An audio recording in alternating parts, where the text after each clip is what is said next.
Greetings and welcome back to Drew's office. We're going to be using xLookup to interrogate the food table.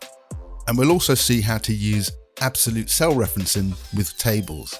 We want to look up these 4 items here, interrogate the table, and bring back the correct information. Let's build our first formula. Over to the FX Insert Function button, and let's use the xLookup function. Our lookup value is this ID number here, and when we complete our formula, our intention is to autofill to the right. And when we autofill to the right, we don't want our lookup value to change, so we need to make it an absolute cell reference. A lookup array is usually a single row or column. Basically, where do you want xLookup to look in order to find the ID number? Let's drag our mouse across the ID column. And here we can see that Excel uses the table's structured reference, which comprises the table name with the column name inside a pair of square brackets. And for the return array, we're interested in those lovely desserts. And we can see that our box is telling us the answer. And if we autofill to the right, we're hoping that Naseberry is returned by our formula.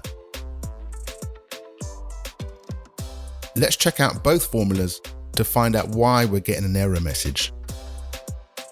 The lookup value, which is cell H3, this part of the formula is okay.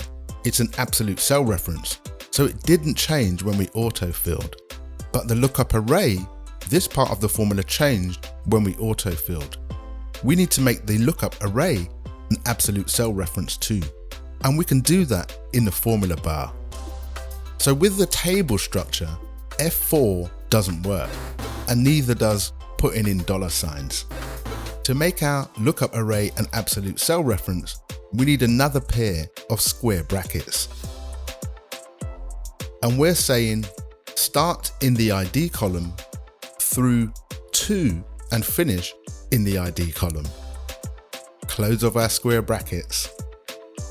And we can space out this formula to make it a bit more readable.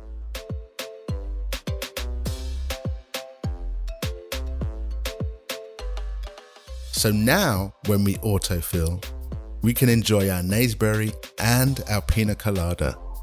Happy days. Check out the 3 formulas to see what happened.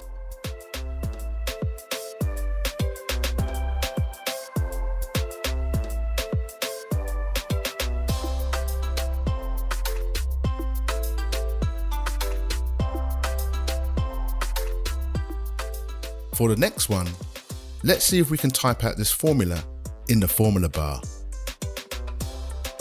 And we want to autofill this formula to the right.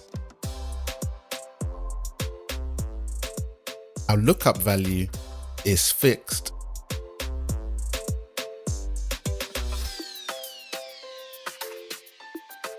We can fix our lookup array by using the correct syntax.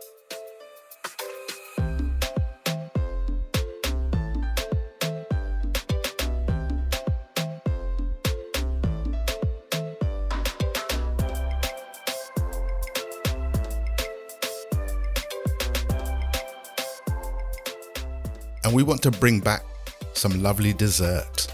Yummy, yummy.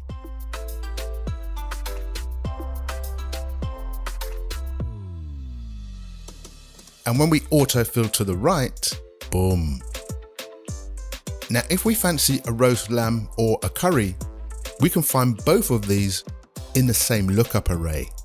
And what that means is we can build one formula that not only autofills to the right, but we should be able to autofill down as well. Now when we autofill down, we want H5 to become H6. So we need to make the column absolute, but not the row. Our lookup array, we need to make that an absolute cell reference.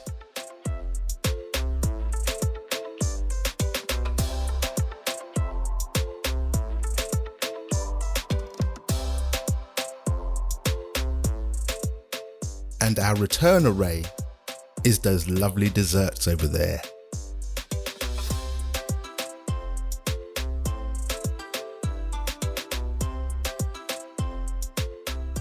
Caramel tart. Autofill to the right, autofill down, boom shakala. We are done.